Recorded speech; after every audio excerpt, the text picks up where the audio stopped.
Dean Pearson, he runs? Oh, he runs. He runs student affairs. He runs the infectious disease clinic. He runs his own clinic, and sometimes in the late morning, he runs down, gets some coffee. Right, but does he run the 10-miler race? Oh, why are you asking? You mentioned you're celebrating your win. Well, as a matter of fact, I have our times posted right up here. Says you beat Dean Pearson by 8 seconds.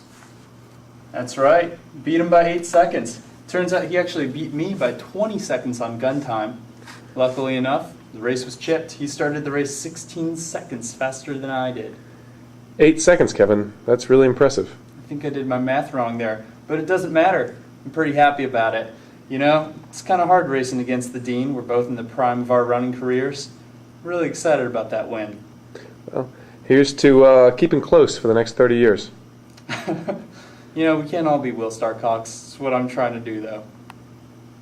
Hi friends, Billy Mays here, coming to you live from the Health Sciences Library with a special deal for one day only.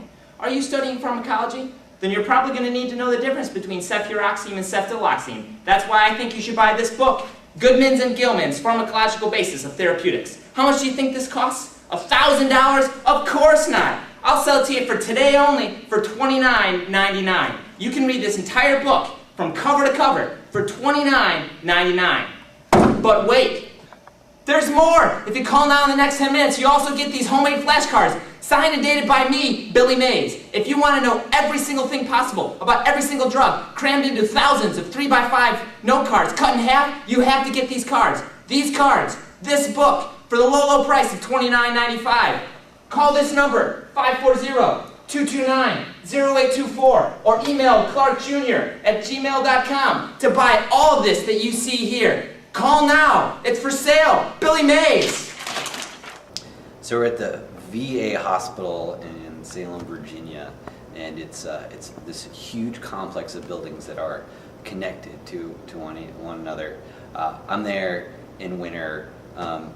It's actually not necessarily. It's just sort of maybe springtime with a whole large group of folks, and you had the opportunity to sort of stay underground if you wanted to when you were walking to clinic.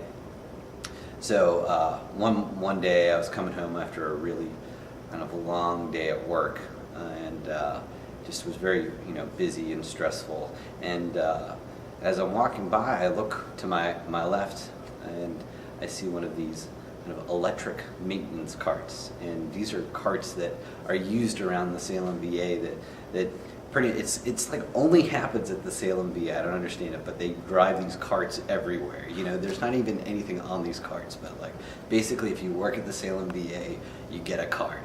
Okay, so I'm thinking I'm tired, I'm lazy, I want to ride that cart. And I look down, and there's obviously an ignition. There's a little key. You're supposed to put it in and start the thing up. I don't care. I hop on it. I'm like, today's the day. It's gonna work. I throw my leg over it. I sit down, and I press the on button, and it moves.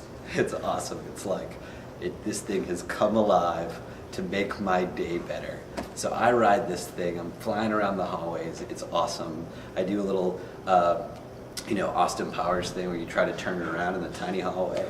Did that, awesome. I get back to the dorm, and I go up the elevator, and I go up and see Pooja, and I see Jeremy, and say, guys, it's on. I got one. I did it. I got it.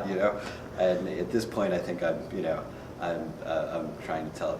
I act like I can hotwire cars. That's how I did it. I hotwired this thing.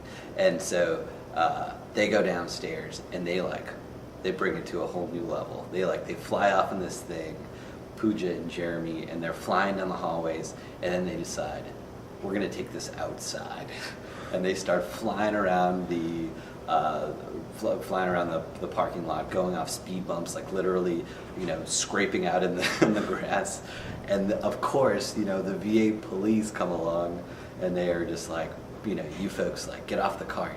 And instead of getting off the cart, no, Jeremy like definitely evades the fuzz. It, like flies into the hospital, goes down, some circuitous route, like hops off the thing and like runs upstairs and sort of tells me about it.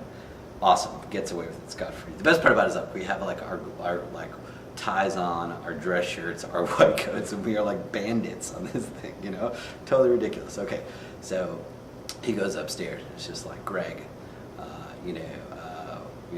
we should take it for a spin. And I'm like, Jeremy, we really actually should put it back. Like, there's going to be some dude who, dropped off his cart. Like I said, the folks at the VA, they, that's their only means of transportation around this thing. Some dude's going to show up the next day and his cart's gone. He's going to, think that it's stolen, and it was by us. So okay, we have to return it. So this guy doesn't get in trouble. So we're going. I'm on the back. Jeremy's driving the thing. We go down this sort of long corridor. We're talking, we're laughing, and we sort of go around the corner to where it's supposed to be parked. And as soon as we go around the corner, there's a dude there. There's like a maintenance dude there, just standing. And at this point, I see it. Jeremy doesn't see him. He's kind of, and we're both. That's probably like we both probably see him at the same time. But Jeremy's looking forward, and I'm looking forward. I'm on the back, and I at that point, while the cart is still moving, I hop off the back. I take 2 like nonchalant steps, like this is what I do every day of my life, and then run.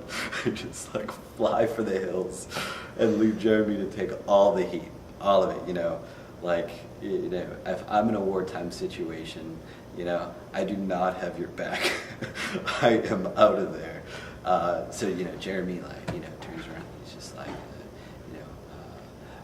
we were just, drive the car, we just return, and he sort of turns back to me, because he's using, he's saying we, and I'm just gone, just totally has no idea that I have just sort of, just flew the coop, And it turns out, the maintenance guy is just a maintenance guy, just hanging out. Jeremy, acts like it's his business, to be driving this cart, and, no big deal.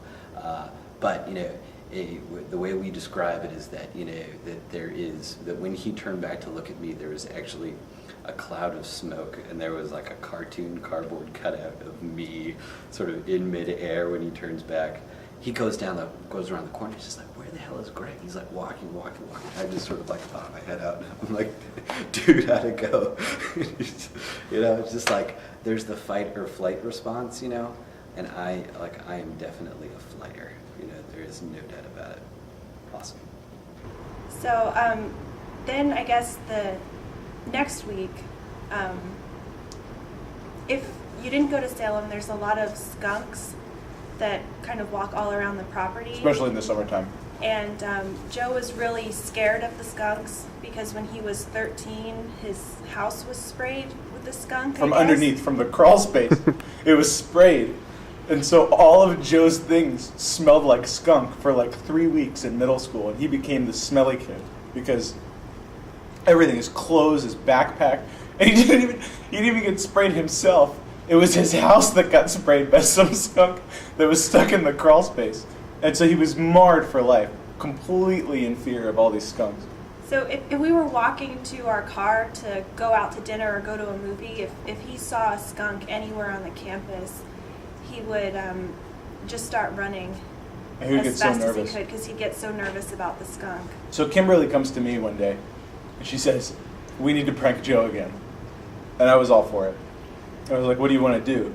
She said, we need to get a stuffed skunk, put it somewhere for Joe to see and really scare him.